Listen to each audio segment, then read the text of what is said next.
Yes. Okay, well, I think we can start now. The live streaming on YouTube is activated, and I see you are already joining us.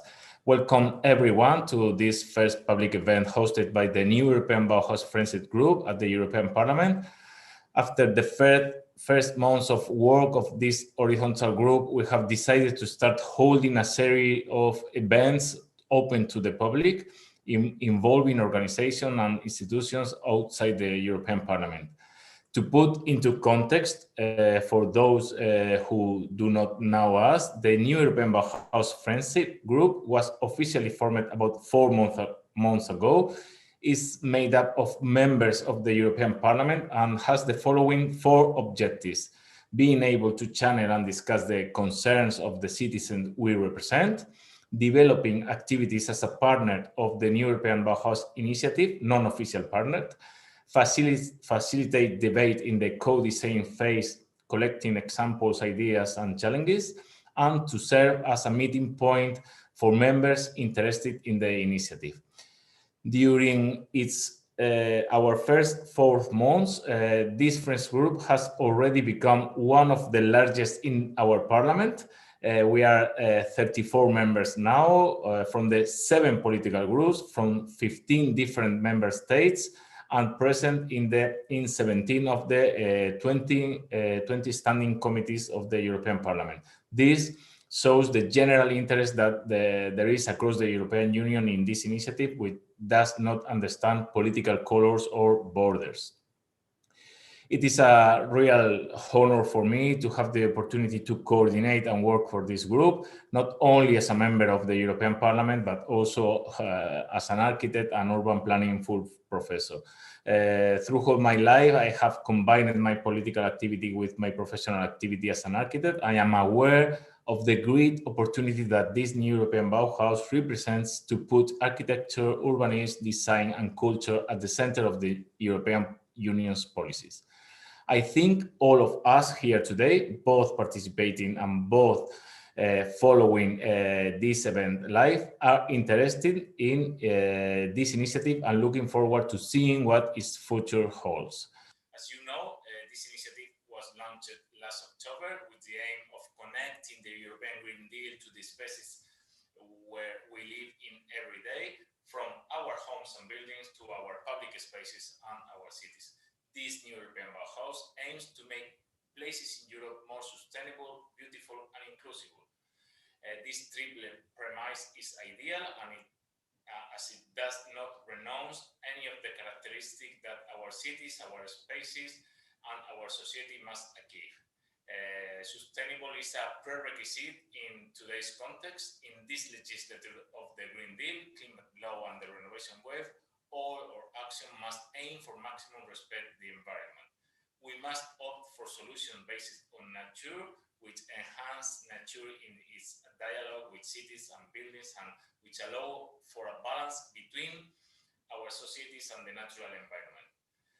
Beauty is another key factor, as it allows us to become absorbed in place due to the proportion, its composition, its character, the materials used in its construction, and the design of each of its elements. Inclusion is perhaps the most important vertex of this triangle, and that sustainability and beauty must reach everyone and leave no one behind. In this respect, it is essential to ensure the bottom-up nature of this initiative. Under these 3 premises, the new European Bauhaus must have a global scope. We must seize this opportunity to focus on the quality of our architecture and design and put it at the service of the citizens. Without further delay, to continue with the opening and welcome to this event, I will now give the floor to the President of the European Commission, Ursula von der Leyen, who has sent us a new video in which she continues to give us some of the keys to what the new European Bauhaus aims to be: an opportunity to improve the quality of life of our citizens, adapting to climate and social challenges, making our spaces more sustainable, inclusive, and beautiful. I hope you enjoyed it.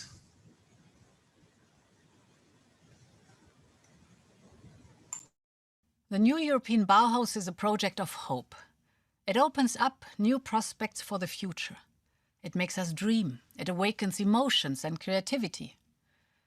For our European Union, it is also a project of recovery.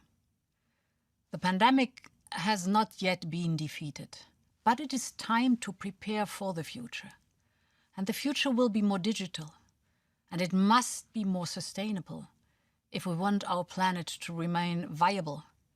So together we want to grasp the opportunities that this change will bring. And to that end, we need to change course.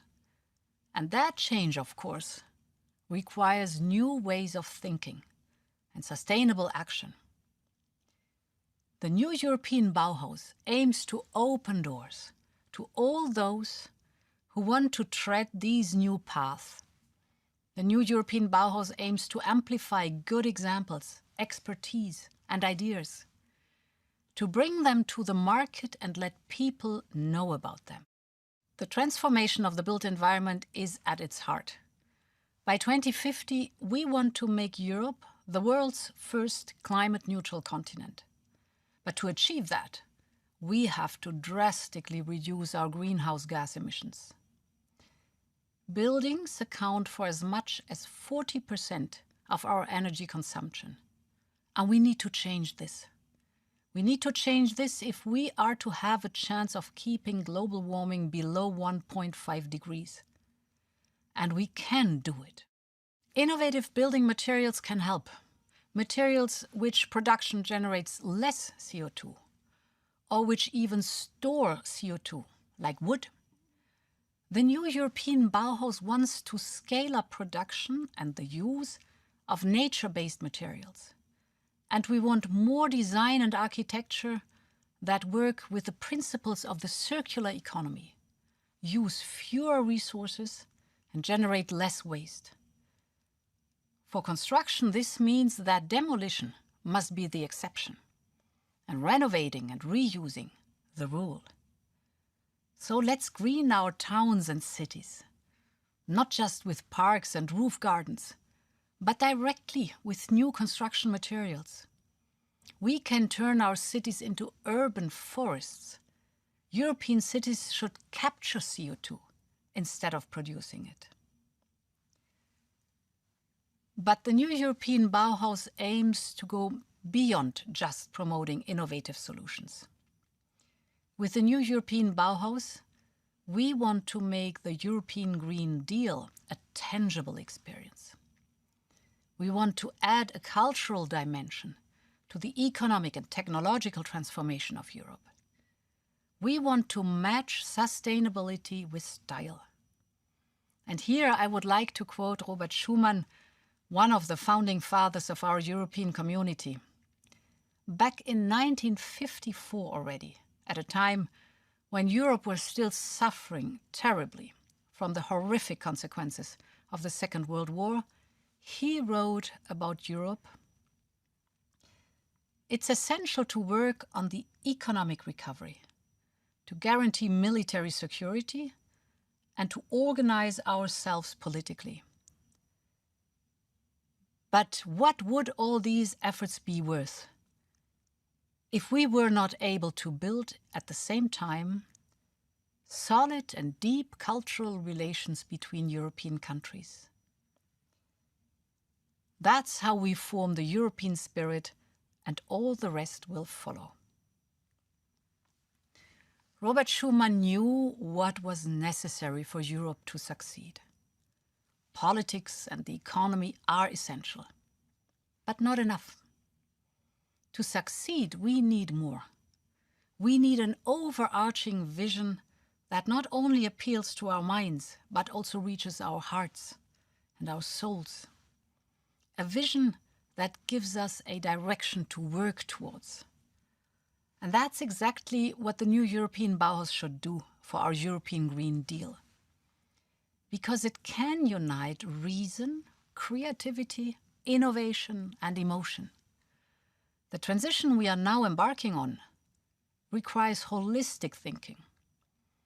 It is important to have a debate on the transformation of our economy and society towards greater sustainability. We need a lively discussion about how we want to work and live without destroying nature. Let us see the bigger picture. There's a lot we can achieve if we join all forces. The new European Bauhaus brings many people together, women and men with different perspectives and skills. We need them all, so that culture and technology, innovation and design can help create a better tomorrow. Today, I am warmly inviting you to join us in this adventure, to work with us so that the new European Bauhaus brings about the sustainable innovation that we are looking for. Innovation where form not only follows function, as in the historical Bauhaus, but where form also contributes to the health of our planet. Please share your ideas and visions with us. Please join our new European Bauhaus movement. Thank you.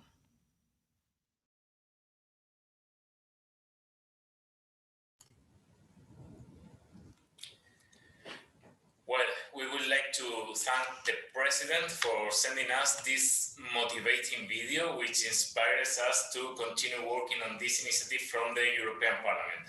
Now we can move to the second point of our agenda, which is a block of putting the architecture on the center of the European Union policies. Architecture was clearly one of the fundamental pillars of the Weimar Bauhaus, and it is also one of the fundamental pillars of this new European Bauhaus. And of course, as in the original, it strengthens its interdisciplinarity character by drawing on other areas such as urban planning, culture, design, geography, art. That is why we have decided to focus the second point of this meeting on architecture, and for this we have 4 luxury participants to talk about this subject. We count on Georg Pendl, President of the Architects Council of Europe, with Rodríguez-PIñEro, MEP from the S&D Group, Andreas Hofer, Artistic Director and CEO of the International Building Exhibition of Stuttgart region, and Pernille, MEP from the European Popular Party. I encourage you to activate 4 of you your cameras. Hello, first of all. I will give the floor to Mr. Pendl on behalf of Architects Council of Europe. George, you have the floor. Thank you very much, and thank you very much as well for the very kind invitation. Can I share my screen, or how? I've only have 5 slides. If not, it doesn't matter. I can also speak without the slides. I would like to just shortly keep in mind why is this new European Bauhaus such a fundamental chance for architecture? You can't share your screen. I think you have authorized you. Okay. Try again. Yep, it works good. That's the one. Great, thank you. And then just this in the proper way. Okay. So just to recall what has been this far, architecture has always been considered in the European discussion, especially in the discussion with the Commission, to be part of the construction industry. And of course, we architecture has to do with the construction industry, but not only. And there are big parts of what architecture means and what built environment means are left away from the so-called construction sector. That architecture has to do, it's kind of on the common ground of arts, of technology, technique, and also economy. And therefore, we have a special role in this. We are the planners of what the builders are then executing at the end. Why does this not continue? It does. there were a few changes, actually recent changes. It started with the Davos Declaration in the beginning of 2018, and it continued with the Council Work Program for Culture 2019 to 22, which actually ends this year. At the end, in the end of September, there shall be a final conference of the OMC, Open Method of Coordination Group, which this group has been discussing high quality architecture and built environment for everyone. And this is actually has been the first time that architecture especially was mentioned in the European political level. And I want to quote one sentence, which for me is in the core of the story. The focus will be put on architecture as a discipline that encompasses the right balance between cultural, social, economic, environmental, and technical for the common good. And this is a fundamental difference in the thinking, because it declares that the built environment and architecture is part of the built environment. And we should also never forget that it's not only architecture, it's landscaping, it's engineering, it's what all is including in the term of Baukultur. All these things are contributing to the quality of the citizens' everyday life. And this for me is a very important aspect, not only Sunday architecture, as I call it, but everyday architecture where people are working, where people are living, public spaces, and all these kind of things. So putting the architecture in the center of the EU policies would be a great step, because we all know that, and I'm not speaking about architects, I'm speaking about the built environment and the architecture. We are spending most of our time in spaces, in built spaces. We are spending since many years, more than half of the population is living in cities. We have to take care of this, and we have to take care of the quality of this built environment. I quote again Mrs. President Ursula von der Leyen with her initiative to make the renovation wave a new cultural project for Europe. And this means not only adding culture as dot 74 after 73 others, but this means to be in the core of the thinking, the holistic approach, that this makes it a cultural project. So some terms just which are for me essential in this whole thinking: citizens involved participation, inclusiveness, social cohesion, everyday architecture, and very important in my view is affordability. We cannot leave anybody back. This has to serve all the citizens. Architecture, built environment, quality of the built environment cannot be an issue of luxus, an issue for the Sundays. It has to be in the core of the everyday life of the European citizens. Thank you. Now I stop this now. Okay. Thank you so much, George, for your very valuable inputs. And now I would like to give the floor to my colleague Inmaculada. She's Spanish MEP in the Social and Democratic Group. She is from the city of Valencia, where we already know that there is a lot of interest in the Bauhaus. So, Inma, you have the floor. You have three minutes. The floor is yours.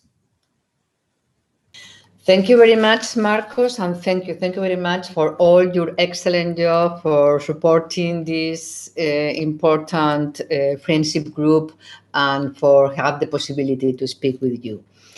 Well, I fully agree with what have already said Georg Pendl. I think it has been a very good speech. From my point of view, the climate crisis and the COVID-19 pandemic have placed us at a crossroads from which we have and must emerge with imaginative and welfare-enhancing proposals. As happened after the First World War and the influenza epidemic that devastated the world, Europe tried to find a solution to this collapse. A key factor was the change in architecture, housing construction, and urban design brought about by the Bauhaus in the 1920s. As if we were holding up a mirror to the last century, we in the European Union want to get back on the right track with the Next Generation Reconstruction Plan, the Renovation Wave Plan, and the new European Bauhaus. Two of these three key plans put architecture at the heart of European policies. However, we must go further. President von der Leyen cited as a model of the sense of the new European Bauhaus to follow the proposed Pritzker Architecture Prize 2021, awarded to French architects Anne Lacasson and Jean-Philippe Vassal. Lacasson and Vassal's challenge was not to build a large conference center or majestic football stadium. Their proposal has been the transformation of social housing buildings to meet the challenges of the 21st century, the ecological transition, the fight against climate change, and social justice. Good architecture must be based on aesthetics, functionality, economy, and must include maintenance. That is what the Bauhaus did, which moreover gave it a great social component totally incompatible with totalitarianism and fascism. This spirit of the new European Bauhaus is the one that the Valencian community is already following with a battery of architectural and urbanistic proposals to get out of this crisis. The European Union and national and regional institutions should promote the exemplary role of the administration through platforms of good practices in the field of rehabilitation and new construction that value sustainability, innovation, and design. The government of the Valencian community has promoted a public housing innovation competition with the aim of refreshing approaches and proposals for the design and construction of affordable housing, making them beautiful, sustainable, and inclusive to live together after the pandemic. These initiatives and ideas from the private sector are put at the service of the public sector to bring together ecological transition, social justice, and sustainability, because we only get through the crisis if nobody is left behind. The European Bauhaus must draw on the ideas of citizens, and the European Union must put them at the heart of our policies. Finally, unlike the Bauhaus of the 20th century that permitted the wall from Central Europe, the new European Bauhaus must add to this way for renewal the Mediterranean essence, the bridge of dialogue that the Mediterranean represents with North Africa and the Middle East.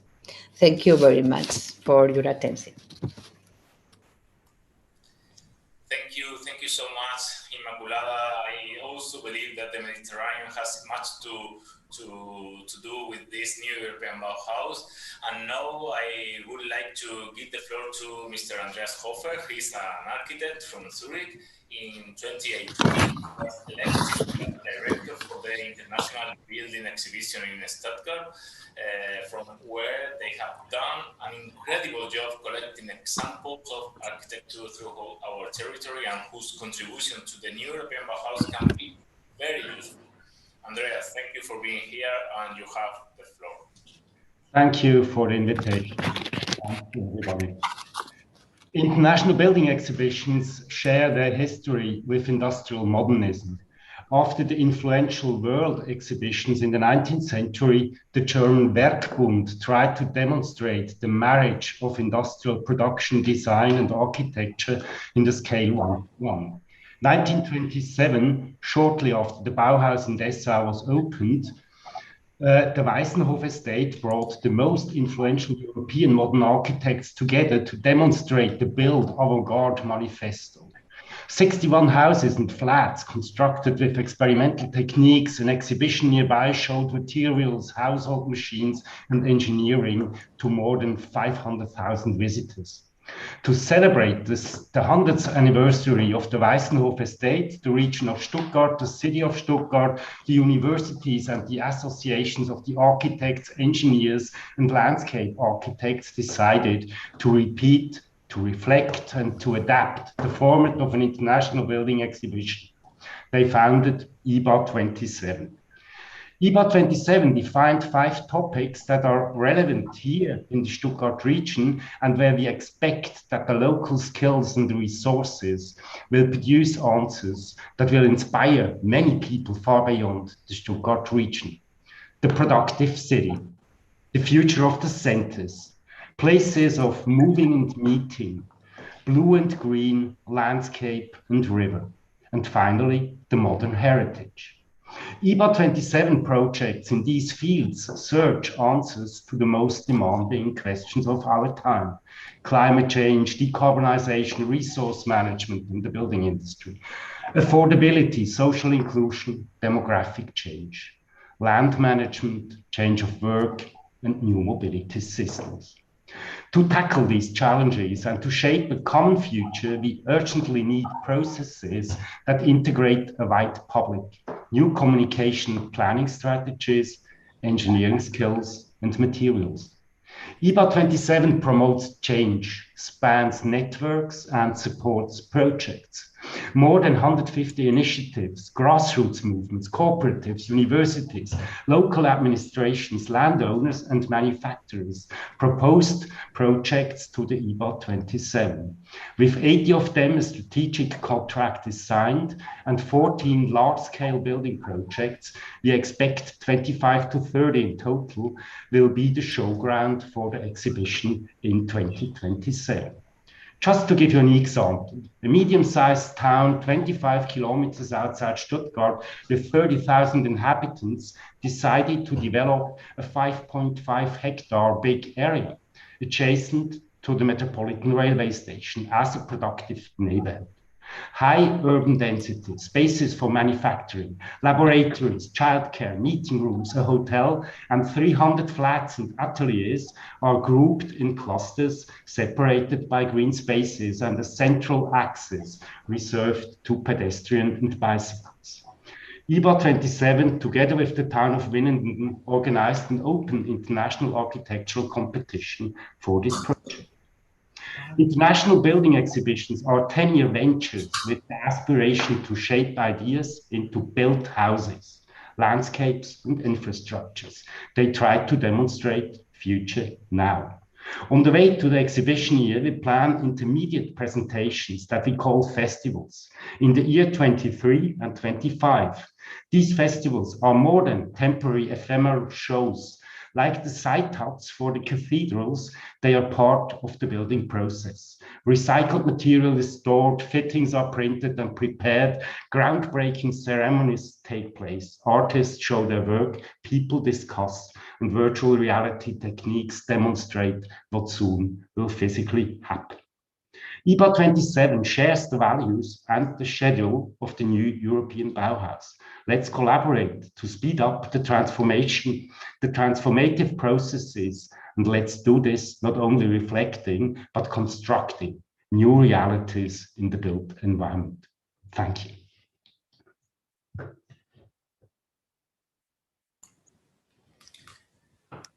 Thank you, Andreas. Your interesting reflections this afternoon about the international exhibition on your region of Stuttgart. Now, I would like to give the floor to other colleague from the European Parliament, Mrs. WEISS. She is a Danish man from the European Popular Party Group, a member of the ENVI and ITRE committees, very close to this initiative and one of our more active members in the Friendship Group. So, Pernille, thank you for all your contributions and you have the floor. Thank you so much, Marcus, and thank you for chairing and organizing this very important friendship group. It's really appreciated also from many others in my group that you here are taking the token and carry the torch, sorry.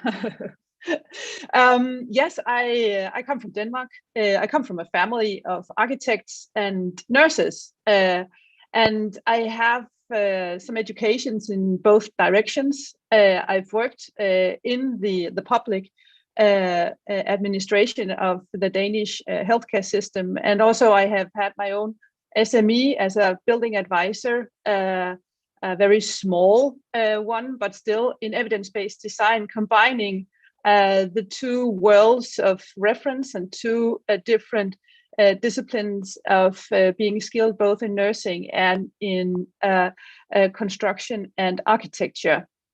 I have a seat in ITRE and ENVI, And that's also what I'm trying to combine in my approach and my suggestions for how we can really secure from the European Parliament side that the initiative, the very important initiative of the European New Bauhaus, is actually delivering the values that those of us who are here this afternoon know, that a more conscious, a more evidence-based approach to spatial innovation, not only, but today we are focusing on architecture, but also design can do when we really assess the interdependencies and interrelationships in between the physical environment and us as human beings.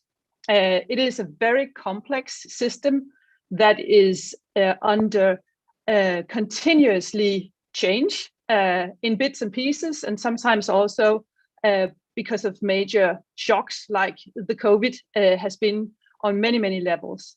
And that is why I would like to contribute this afternoon by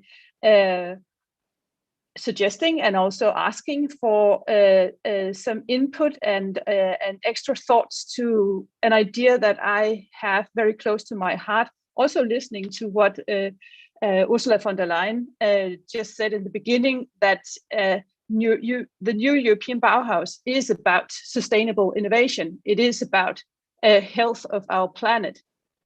That tells me that we must be very, very careful to actually address the challenges, prioritize in order to organize our resources and skills and ways of cooperating in between private and public spheres on how to tackle them and how to really make the best possible innovation process design, but also the best possible and evidence-based methodology. I dream of a part of the new European Bauhaus that works as an evidence-based design database, a living lab to find best practice, to find tools, to find pre, per, and post evaluations, help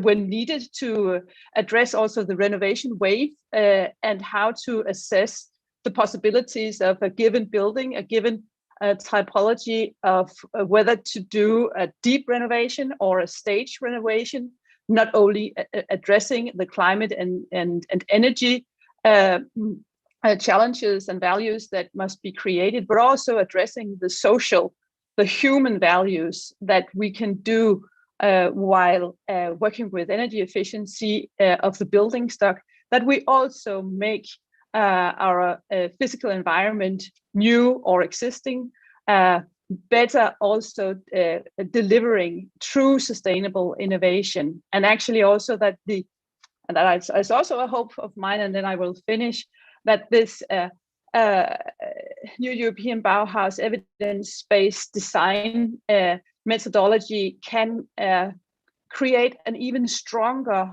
cross-border, cross-disciplinary, cross-typology language in the Union, that also in a future for this concept can make it possible for having a Bauhaus label of projects that really proved the value that they created, both for the specific project, but also from the learnings, the new methods of how to continue to improve value creation for other projects, but also maybe a certification that we also use a European Bauhaus evidence-based approach to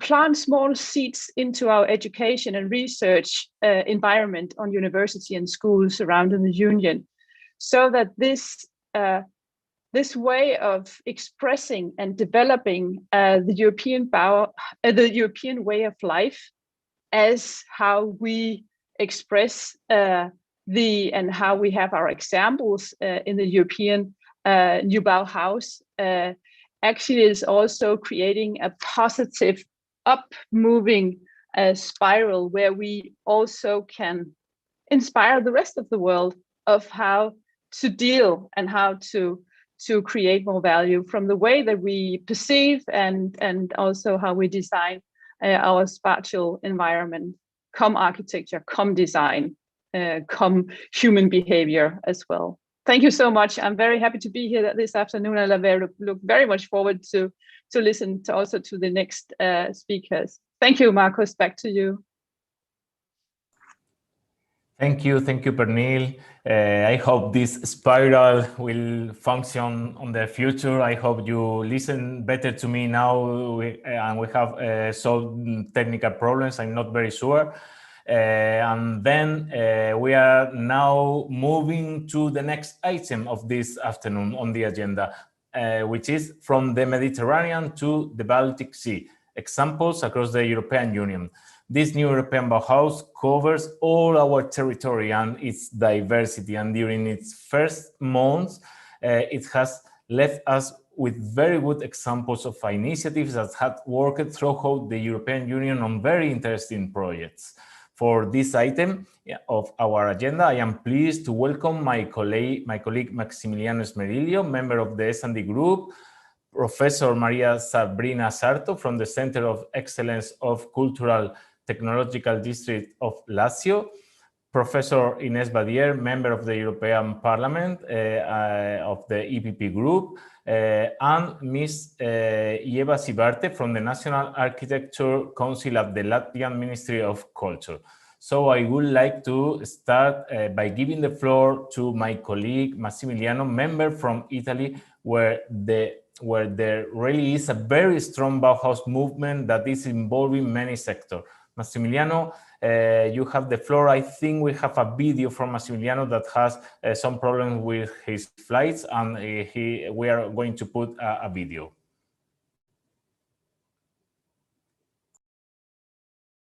Dear colleagues, members of the Friendship Group for the new European Bauhaus, dear guests, I am happy and honored to be here today at the first event organized by the group, a group that I'm delighted to be part of, as it represents a great opportunity to actively involve European citizens in this initiative that affect them so closely.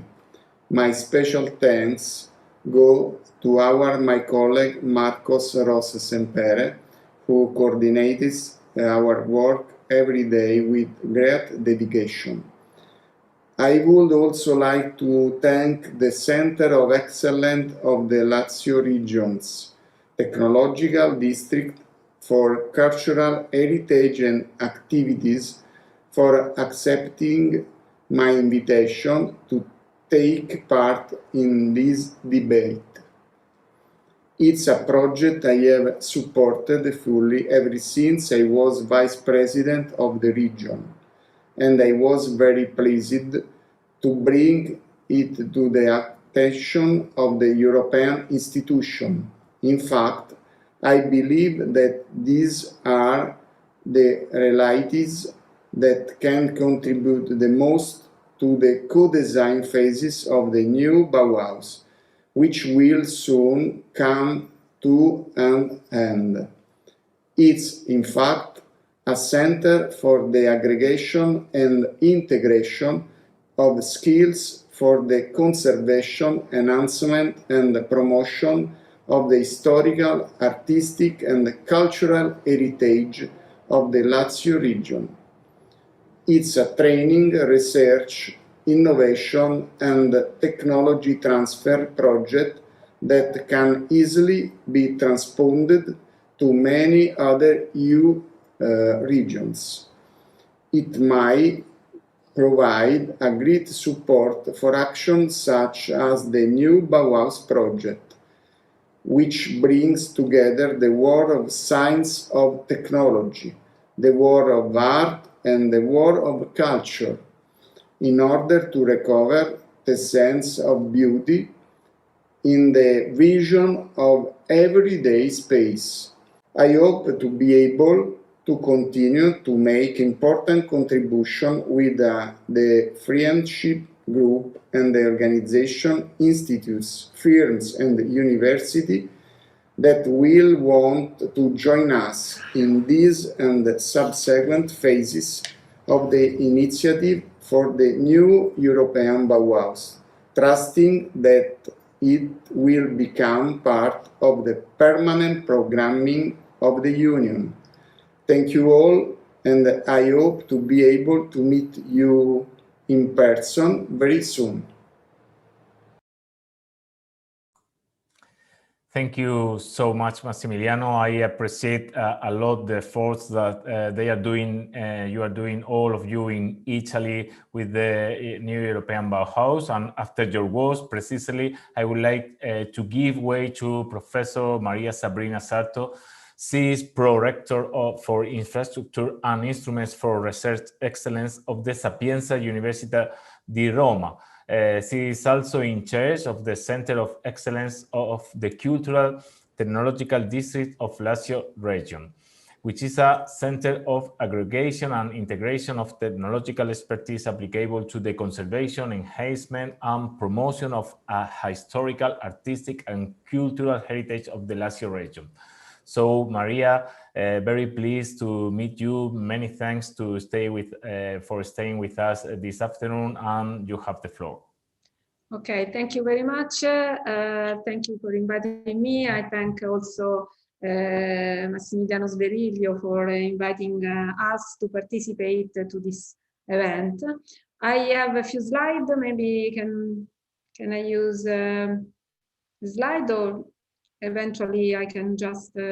Yes, we are going to habilitate you, and you are going to... if you think maybe it can be useful. In any case, yes, I am actually Deputy Director for Research.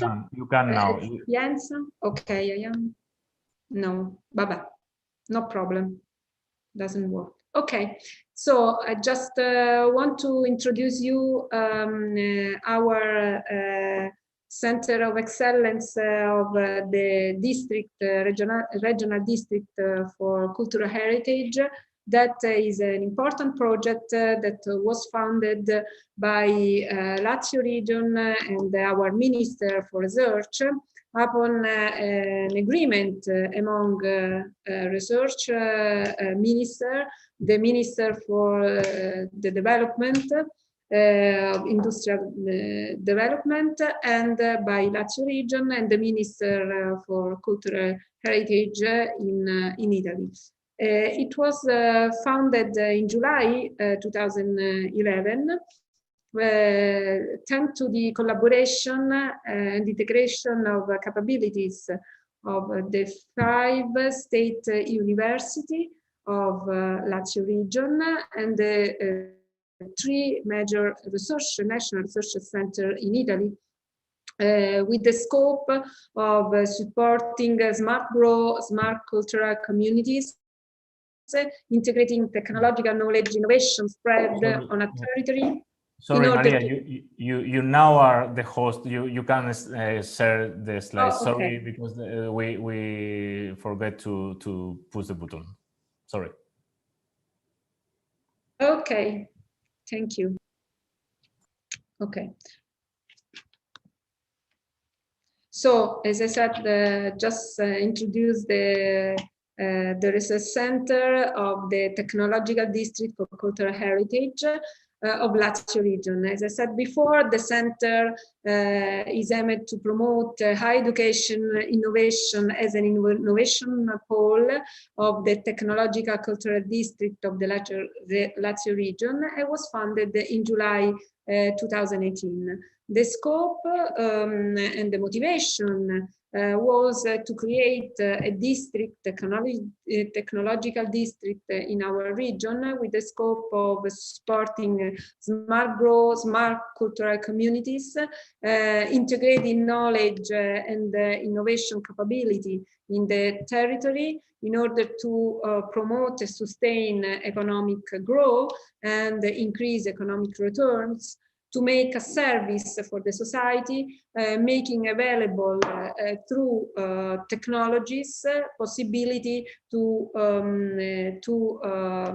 enhance attractiveness of cultural heritage in the Lazio region, and therefore to make a bridge between science and technology, art and culture, just in the view of in line with the new Bauhaus approach, in order to promote research, innovation, sustainable growth in our region in the field of cultural heritage.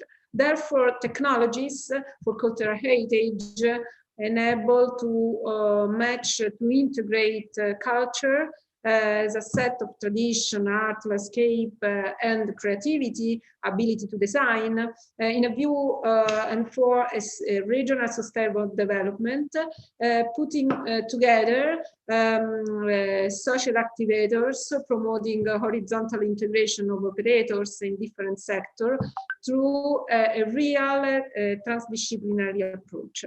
So the 5 state universities and the 3 national research centers spread over our region are Sapienza University of Rome, Sapienza Tor Vergata University, University of Roma 3, University of Tuscia, and of Cassino, together with the National Center of Research, the National Agency for New Technology, Energy and Sustainable Development, and the National Institute for Nuclear Physics, a network that today is composed by more than 700 researchers, 140 stakeholders, including small and medium enterprise, company, institution, museum, industrial association. Therefore, the objectives are relaunch, grow, internationalization of the entrepreneurial system in Lazio, to set up, integrate technical, scientific, entrepreneurial and institutional resources, to promote training, technology transfer, and innovation, to improve quality in companies and in all entities operating in the field of cultural heritage, promote, create, support initiatives for qualification and specialization of the human capital. And this is a very important mission of our center, so a service to society. And for this reason, we establish a competitive pool of excellence in the European international level in the Lazio region. The district operates around 3 hubs, one focused on digital technologies and virtualization techniques, the second one on technologies for diagnostic, storage and restoration. The third hub is focused on technologies for resource planning and management. Here you see the different lines of actions of the center, and in particular you see the 3 that are more relevant as regards the new Bauhaus vision, which includes sustainability of technologies for intervention and for the enhancement and use of the cultural heritage, all technology for redevelopment, enhancement, sustainable enhancement, energy efficiency in all intervention on cultural heritage, and business model for protection, safety, and sustainable management of the cultural heritage. We make a lot of activities in the first year and a half, starting from constitution of the center, with a large amount of courses for students, but also for professional, for people working in the field that wanted to put together, integrate expertise in the human area, in the cultural heritage, and in the technological areas, with a lot of services for the community. In particular, we set up a research infrastructure constituted by more than 140 laboratories organized in 12 thematic high-tech labs network that today make a service for all stakeholders operating within the region. And as you see, these lab networks are focused on the 3 different technology hubs. In conclusion, we can say that the District of Technological Cultural Heritage in Lazio is proposed as a pole of innovation, research, and technology transfer that is quite unique in its configuration on our national territory. It integrates and implements in its own strategies, policies of sustainability, digitalization, inclusion, being a network of research center, universities, stakeholders operating in the field of cultural heritage. And its mission is to make a bridge between science, technology, and art and culture to provide a service for society and to support sustainable development and growth in cultural heritage. So I thank you for the attention, and I really hope to have opportunity to contribute to this important project. Also, I would like to mention that inside Sapienza, there is a very strong group of colleagues working across inside our architecture faculty with the research center in design, research center on energy sustainability that are already very active in the field of the technologies and activities related to the new Bauhaus strategy, and also in conjunction with a network that is on the way to be formed at the national level. So thank you very much for inviting me to this interesting event. Thank you very much, Maria Sabrina. I firmly believe that the cultural heritage is one of the keystones of this new European Bauhaus initiative. And after being in Italy, we take a leap to learn about other experiences and ideas that our colleagues are working on farther north in Europe. For this, I would like to give the floor to Professor Inese VAIDERE, who is a member of the EPP group from Latvia and one of the most active members also of our group, of our friendship group, very interested also in heritage, historic buildings and architecture. Inese, thank you very much for your contributions to this group, and you have the floor. Thank you very much. Good afternoon, dear colleagues, dear Marcos, and everyone participating today. It's really a great pleasure to address you today about one of the key questions of our time: how to make our living spaces more pleasant, more inclusive, and more harmonious with nature. For the European Green Deal to succeed, it cannot be just about achieving emission targets. It needs to be appealing to people. And I believe that the new European Bauhaus is a great way to put the Green Deal into action by showing people that a more sustainable lifestyle is possible, and it is in our best interest. That is why I find this initiative so important, and I will continue working on it. Today, I would like to mention 2 specific proposals which I believe should be implemented to make the new Bauhaus even better. First of all, we need to take better care of our historic buildings. Europe is blessed with a variety of beautiful buildings from different times. Unfortunately, they are not always appreciated enough. Many of our historic buildings are under threat because it's easier to demolish rather than to renovate them. As a result, cultural heritage is often replaced by cheap functionality, such as shopping malls and grey office buildings. Our European quartier in Brussels is a prime example of functionality taking over aesthetics and the preservation of history.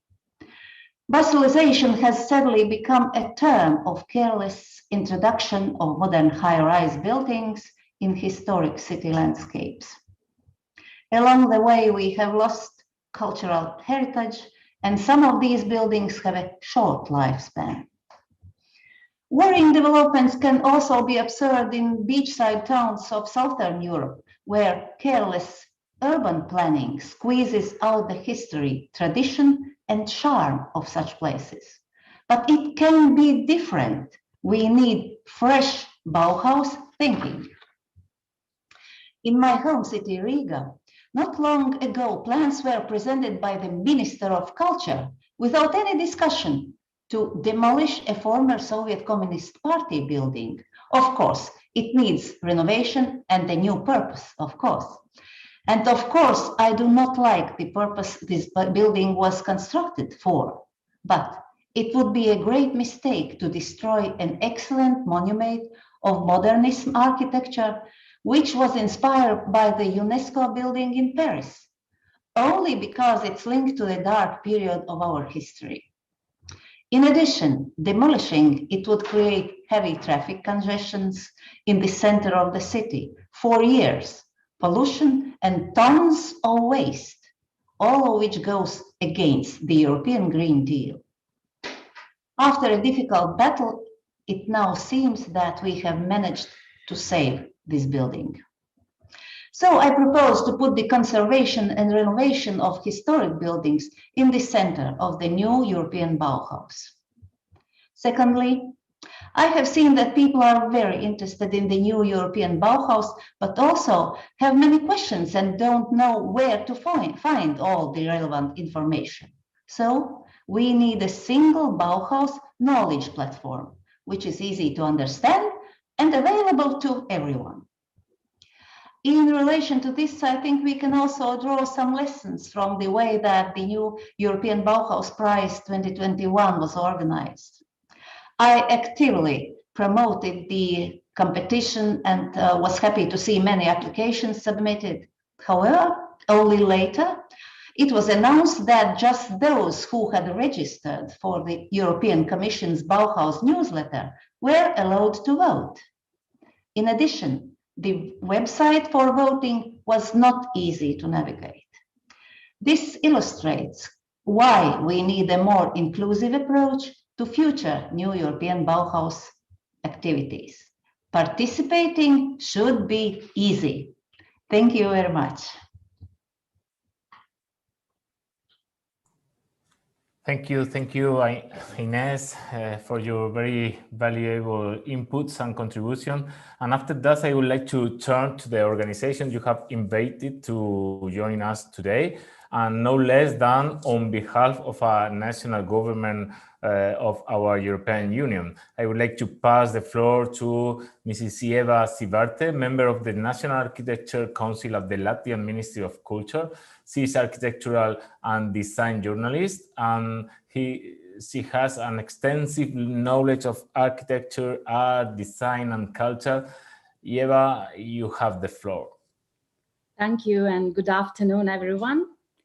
Today at this friendship event, I represent the Latvian National Council of Architecture at the Ministry of Culture. I am also the director of exhibitions at the art center called Zuseum in Riga, and a member of the OMC, High Quality Architecture and Built Environment Group at the European Commission. And some of my colleagues are there as well at this event. The Latvian National Council of Architecture was formed more than 10 years ago, and it is composed of the architecture professionals, representatives of academia, government, NGOs, as well as creatives and architecture writers and curators as myself, in order to improve the architecture quality in the country. Even though there is a strong tradition of architecture policy making in Europe, after more than 10 years with the Council, I have witnessed the gradual shift of the discourse from often narrow and national to a wider European perspective. The most visible manifestation of this shift is, of course, the Davos Declaration and now the new European Bauhaus Initiative. I have also noticed the shift from architecture and built environment, as it is called in many policy documents, to living environment. It is a living environment that we are creating. It is a living environment that we are making, that architects are making. It is a living environment we are talking about. Therefore, care should be taken as a joint effort at every level, from community and grassroots initiatives to government strategies and actions, from super local and small to pan-European and transnational. What is now happening across the European countries is that everyone is united behind the architecture quality, behind the idea of architecture quality, and the quality of basic, simple things like, for example, air and water, as well as our surroundings. We are united that these should be of a highest level. In the same way, people need better homes, children need better schools, or completely new concepts of how the living and learning should be organized. Therefore, once again, I would like to stress the importance of collaboration. Architecture and planning professionals, academia, policymakers, developers, and communities should work together, not against each other. And as it was at the beginnings of the Bauhaus movement, we should also use the same principle of experiment, innovation, and skillful use of available resources to achieve the result we are aiming for. And that is a safe, clean, and beautiful place to live in. So that's my speech for today. Thank you for inviting me. And thank you, Inese, for inviting me. Thank you so much, Eva. Thank you, Eva and Inés, for showing us your perspective and your point of view from the north of Europe and your very interesting contributions. After these two examples and different perspectives of the new European Bauhaus in two very different territories of our European Union, we are going to move to the next item on the agenda, where we will address a concrete and global point of view at the same time: the European Parliament perspective on the new European Bauhaus. So we are going to have four new people to interview I would like to welcome some of my colleagues from the European Parliament to express our concerns and views, as well as the challenges we believe this new European Bauhaus should address. They are also members from the new European Bauhaus Friendship Groups, and they are Mrs. Celjana Sovko, Mrs. Eleonora Evi, and Mr. Ken Kofi. I will also have my own intervention, short intervention. I ask all of them, the three of them, to activate their cameras, and the other members that have interviewed in the other points of the agenda to shut down your cameras, please, to facilitate this debate. And first of all, I would like to give the floor to Mrs. Sovko, who is a member of the EPP group from Croatia and also very interested in cultural heritage and is a state of conservation.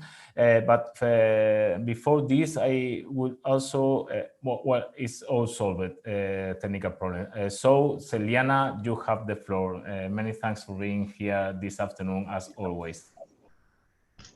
Thank you very much, Marcus. Thank you. And I would like to say congratulations for the organization of this first conference on new European Bauhaus. I would like to thank you for your initiative of creating this group, and I think it is my pleasure and the honor to share your company and to participate in these new beginnings of what really new Bauhaus means for us as well, to give our input. As you all know, the new European Bauhaus wants to bring the Green Deal closer to our citizens and add a cultural and aesthetic dimension, integrated into all economic sectors, and by emphasizing the importance of using sustainable and natural materials, restore biodiversity, enhance our way to greener economy and more sustainable and healthy future. Being a true bottom-up project, the new Bauhaus aims to enable the exchange of knowledge, ideas, and needs between different actors on all levels in order to create true transformational projects that promote beautiful, sustainable, and inclusive form of living. The new European Bauhaus can also be seen as the cultural component of the EU building renovation strategy. The new European Bauhaus advocates an energy and environmentally efficient Europe by connecting the world of culture and art with the world of technology and science. This initiative encourages planned building and the creation of pleasant, aesthetic, sustainable, and energy-efficient living spaces that will be affordable and equally accessible to all. The new European Bauhaus is a project for all regions and territories in Europe, and everybody has to take part. We need to change our approach and understand that this initiative is not a passing trend, and that planned and sustainable architecture is the foundation of a climate-neutral future of the European Union. I hope that this coming months we will get additional clarification on this initiative, especially after the Commission releases its communication of the new European Bauhaus. And I'm looking with impatience the speech from the Commission as well on this long-awaited communication. One of the things I want to emphasize of this event is the fact that this initiative lacks a security aspect. I wrote to Commissioner Gabriel asking to implement this security component in the initiative, including the construction of damage-resistant, resilient, and safe housing. For example, look at the recent tragic events in Czechia. Climate changes are creating more severe and destructive natural weather conditions. We need to respond to that, to the well-being of our citizens. I am from Croatia, who suffered 2 major earthquakes in the past year. These natural disasters left many people in affected areas homeless due to a poor building and of inadequate quality. Besides that, in Zagreb, the capital city of Croatia, the city center and many historical buildings and landmarks, as well as a cultural heritage, were damaged or destroyed. And I must remind you that in the original Bauhaus project, the Zagreb construction was done of this beautiful housing by one branch of the school of a Bauhaus. So where else than on these examples to rebuild on a future safer and beautiful vision of safe and secure European housing. In my letter to Commissioner Gabriel, I also emphasized the need to launch pilot projects in earthquake-affected areas in Croatia, since it could offer numerous opportunities for development of creative and sustainable solutions by combining various instruments such as RESC-EU that we are using very often in these pandemic years. Such housing construction could become a common construction model across all member states that will, by combining aesthetics, sustainability, energy efficiency, safety, and resilience, guarantee protections of citizens in the event of disasters such as fire, floods, or earthquakes.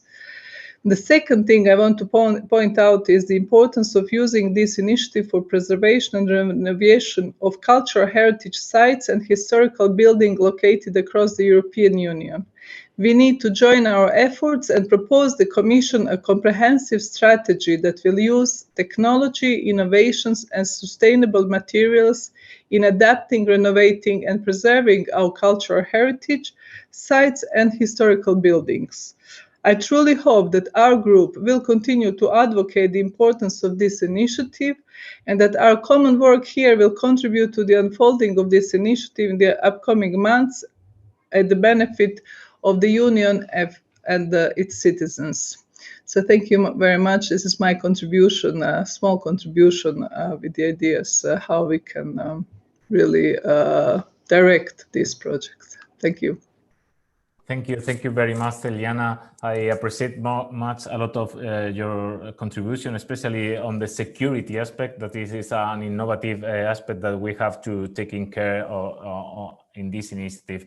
After this, I would like to introduce another colleague from the European Parliament. She is Eleonora Evi, member of the Greens from Italy. She is member of ENVI and ITRE committees and has a special background very close to the world of design and creative industries, which is why from the very first moment she was very close and attentive to this new European Bauhaus Friendship Group. Eleonora, you have the floor. Many thanks for all your work in this new European Bauhaus Friendship Group. Thank you. Thanks so much. And thanks for organizing these exchange of views and this event. It's very important. And yeah, indeed, as you said, when Commission President von der Leyen first spoke of the new European Bauhaus initiative, it immediately caught my attention and curiosity, mainly based on my education background. And this curiosity then became a clear interest as soon as the co-design phase started. And then it became a real enthusiasm when I saw the reaction of civil society.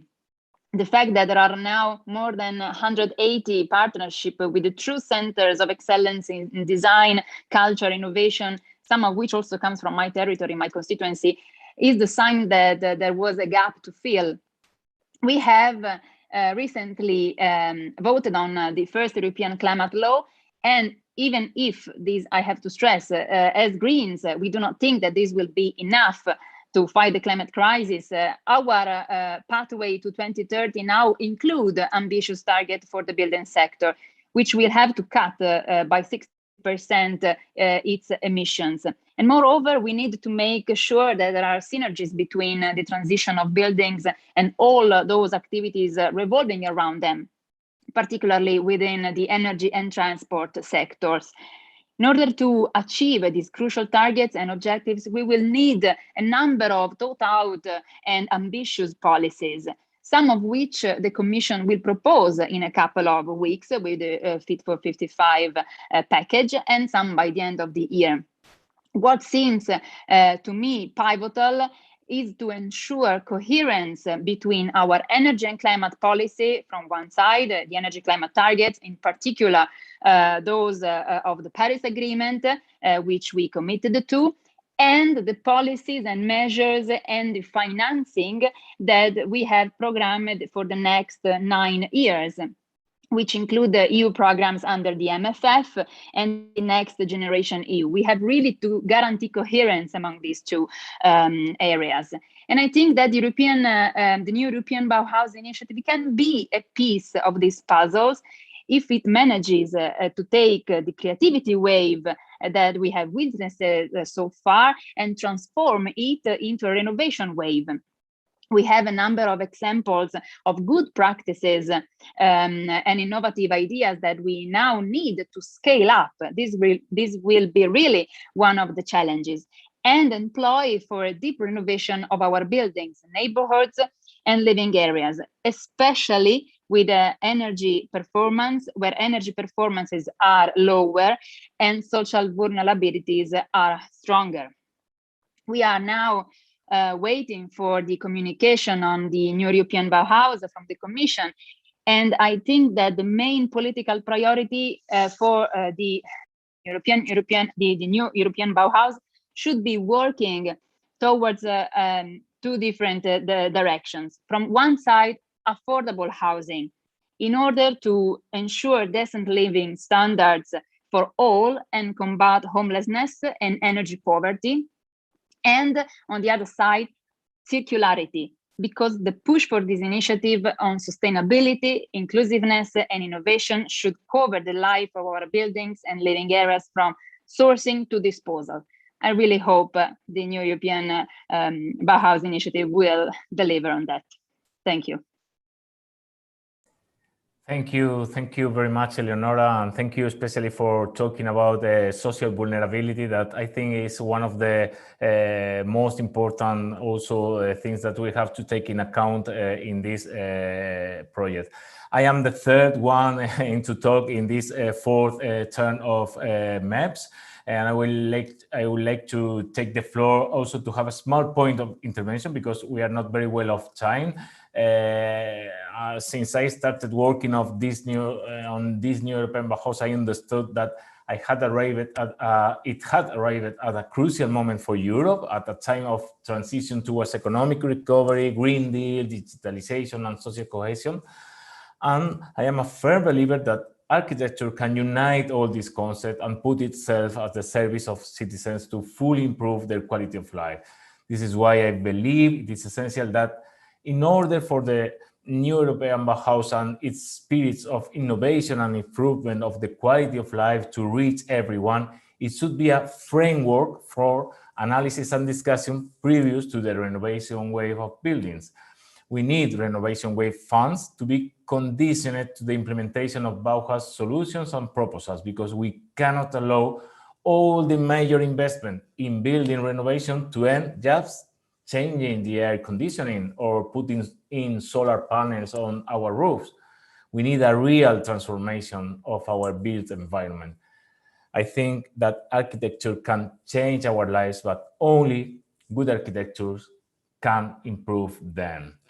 So in line with the original idea of this initiative, it must be inclusive and bottom-up all times, taking into account the geographical balance, including both urban and rural areas, as well as gender equality, inclusion of children, young people, and the elderly.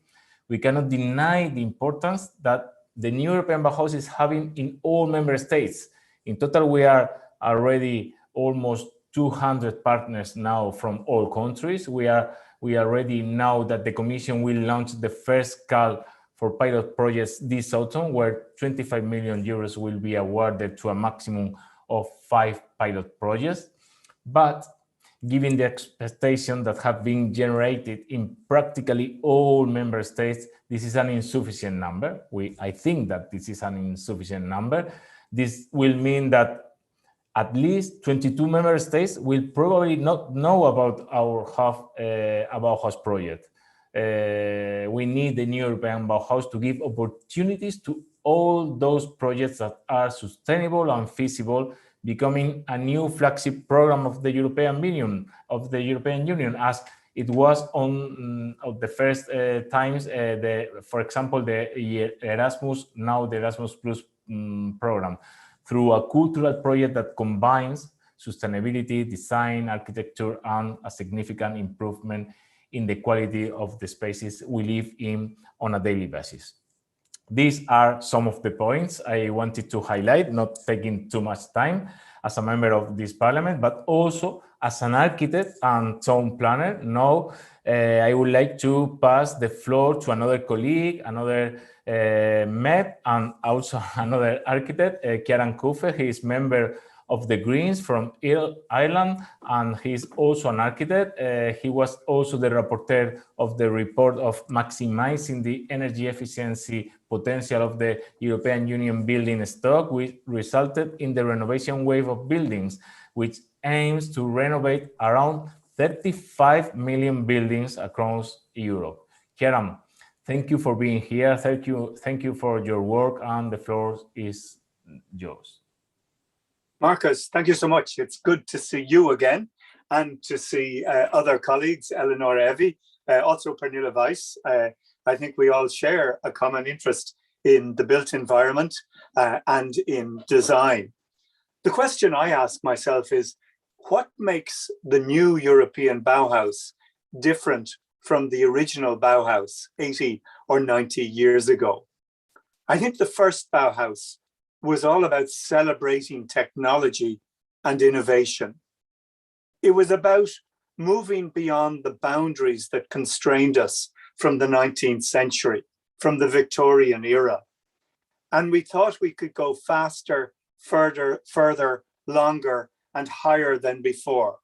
We saw concrete, steel, and other materials as the fuel that would bring us into a new era. And you know, that brought us in the 1950s, the coal and steel community that became the European Union. But I think now in the 21st century, we have to question our reliance on coal and steel, and we have to understand that we have to work within limits. And I think the first Bauhaus, you know, it celebrated the designer superstars, what we now call the starchitects. But I think this time round, the importance of inclusivity is crucial. As you say yourself, Marcus, working with children, working with groups who are not in the center of society, that's really important. So inclusiveness is the first thing I would say. The second thing is collaboration. So rather than the architect bursting through the door saying, I'm the architect, I have the plans, follow me. It's all about collaboration between engineers, designers, placemakers, landscapers, and communities, co-creating with communities. And that to me is a huge change that we have to incorporate into the European Bauhaus. And then finally, working within limits. And we've a very clear limit of trying to maintain the temperature of the planet to 1.5 degrees beyond what it is. And the temperature reports from Canada, 46 degrees of heat, unprecedented heat waves. That is a call to action. And that ties into the renovation wave, the biggest refurbishment project ever over the next 30 years to ensure every building in Europe requires a lot less energy and is comfortable and safe for the people who live there. That to me is the essence of the Bauhaus project. It's one heck of a challenge, but I think we can deal with it. Of course, I'm worried that we don't have a specific project. So I compliment those who have said to the Commission, we need a budget for this, because we do. We can't operate in isolation. But I think there's huge potential for what we can do together. We can tackle energy poverty. We can be inclusive in this renovation wave. And as we think again about the countryside and about our cities, inclusivity has to be at the core. It used to be that we designed cities for guys like me, you know, late middle-aged, driving a car, just looking through the windscreen and wanting to be able to drive from my home to my office as quickly as possible. That all changes. We have to make the city safe for children, safer for people as they grow old. We have to reduce our use of carbon and create humane places, greener spaces, and more inclusivity. Look, I leave it at that. I could go on all day, but I really think the speakers I've heard echo exactly what my vision of the Bauhaus is. And I think if we work together with the Commission, we can deliver wonderful places to live, work, and relax in. Not just buildings, but the places around buildings, the public realm that has changed with COVID, cleaner air, safer ways of going to school or to work or find our way around. Thank you. Thank you very much, Kjerans, for your contributions. I agree with all of them. I think that these interventions have clearly set out some of the points of view that some of our members of the parliament have. I am very happy because we are only 5 minutes out of time, so we are perfectly in this afternoon. Moreover, from the very first moment of the creation of this group, all its members firmly believe that the European Parliament, exercising its role as the representative of European citizens, should play a more active role, supporting this bottom-up initiative and contributing the ideas of its members with the European Commission. So now is the moment for the closing remarks, and to jump to the last point, I would like to welcome 2 colleagues from the other European institutions. They are Xavier Trussard, Head of Cabinet on the new European Bauhaus at the Joint Research Center of the European Commission, with whom we have quite a good relationship in our operational liaison with work with the Commission on this initiative. And on the other hand, Stanislao Vidal-Folk, who is part of the expert working group on high quality architecture and built environment of the Council of the European Union, representing Spain in this working group. Welcome, both of you. I think the fact that you are both here today is a clear representation of the good cooperation and dialogue from different points of view, but good cooperation and dialogue that currently exists between the European institutions. So I am very pleased to have you here today. First of all, I am going to give the floor to Xavier, who we hope will tell us the latest developments and steps that the European Commission is taking in these initiatives. Xavier, many thanks for being here this afternoon, and you have the floor. Thank you very much, Marco, and good afternoon, everybody. I thank you after the contribution you already shared on our website with inspiring examples. This event is a new contribution to our design phase, and this is timely because this is the last day of the design phase in a way. So we've been so far listening and collecting from all over Europe the expectations of European citizens with this initiative, the way they were seeing it already around them. So we're not starting from scratch, but also their visions or the problems they wish this initiative to tackle. We have collected around 1,700 inputs. There have been hundreds of events and conversations we've been part of. So we have quite a rich material to go through, and I think your conversation today has illustrated some key points that are coming from these inputs we have collected. So clearly, at the center of the initiative, we have this triangle of values, and flowing from that, and the need to integrate those three dimensions of sustainability, inclusion, and aesthetics. You have a lot of the principles that were evoked in terms of transdisciplinarity, in terms of participation and inclusiveness, and the way we engage with the different partners. The need also for coherence between the European Bauhaus and the realm of policies and strategies that the Commission has already in place. So all these kind of things come also from what we've been hearing. We are now entering in a phase where we are making sense of all these all those input, and we are preparing a package for the September, where there will be a Commission communication which will contain a report on the design phase, but also some clarifications about what the Commission draws in terms of conceptual approach, principles, orientations, and a first package about what will be the delivery tools. And we'll keep in doing so with the philosophy we have started with, which is a kind of participatory approach, where the community of the European Bauhaus that you mentioned, Marcos, has been in the development. We have more now than 200 partners, and we'll continue to recruit partners across Europe and beyond.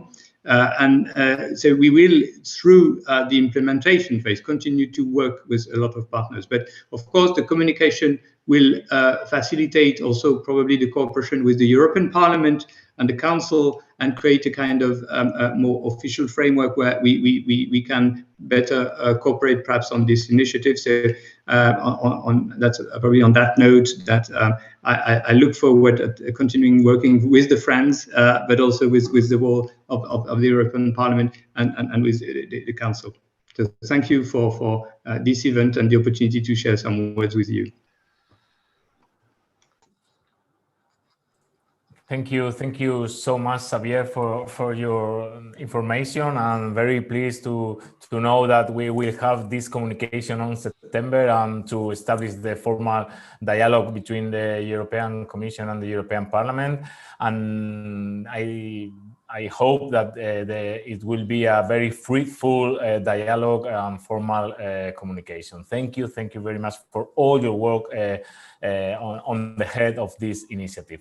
And now I would like to pass the floor to Stanislao Vidal, who can give us his views as an expert for the working group of high quality architecture and built environment, and the relation, work, and perspective of this working group on this new European Bauhaus.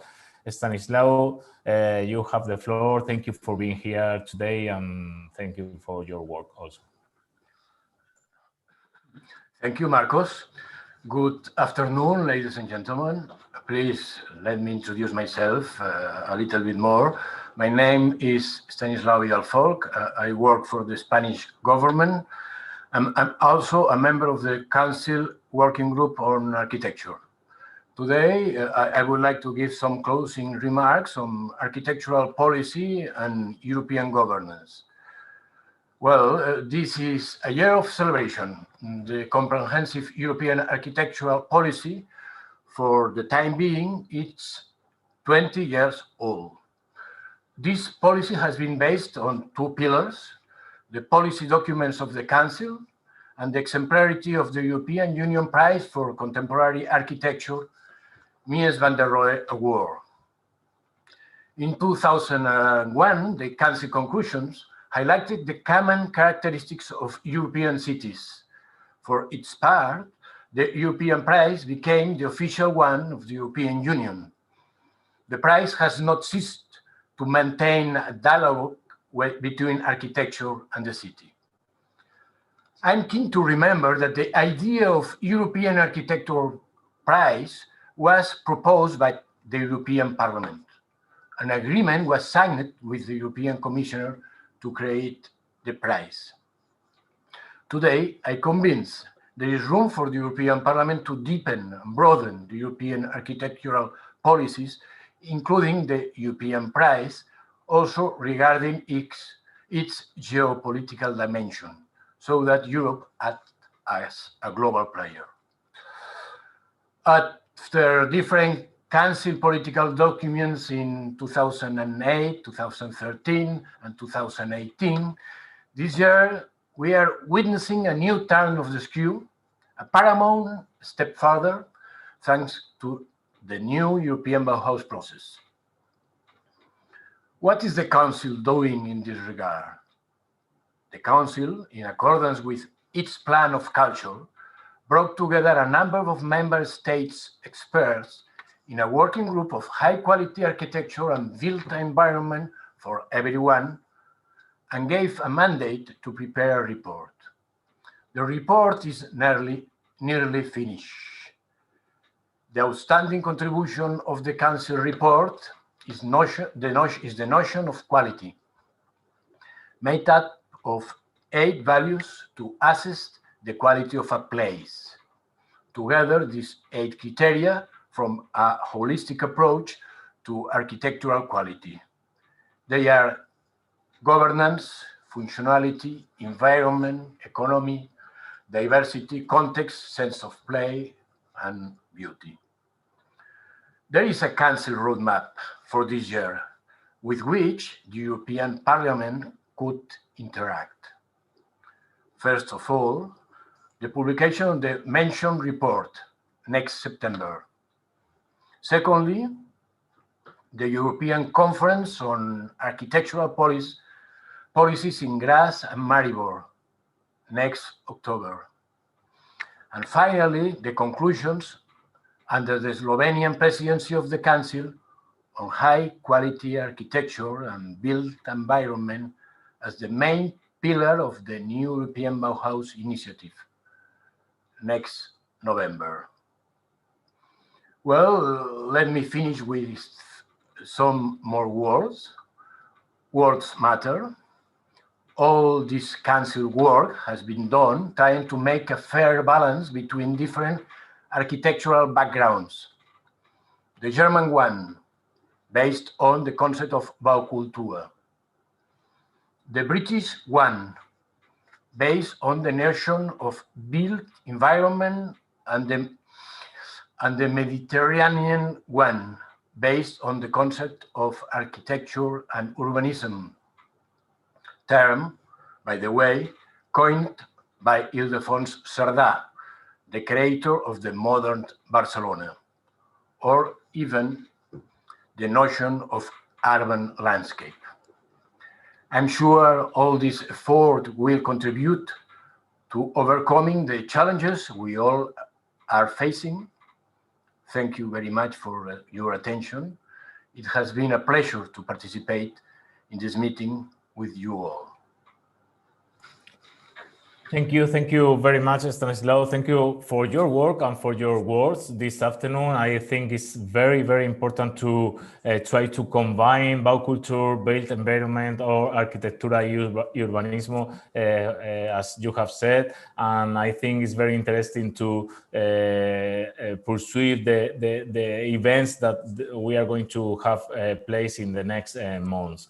I believe that your contributions have been of great value, both from the European Commission and from the European Council, and no doubt that the cooperation between our institutions will be key to making the new European Bauhaus a success.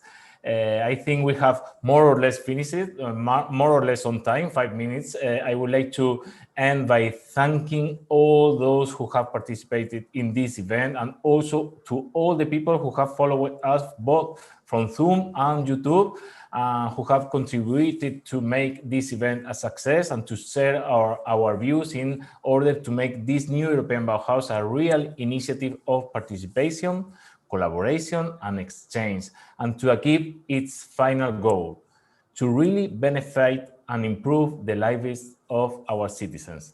Thank you all very much, and I wish you have a happy evening, and I wish you see in the next or in our second public event. Thank you very much.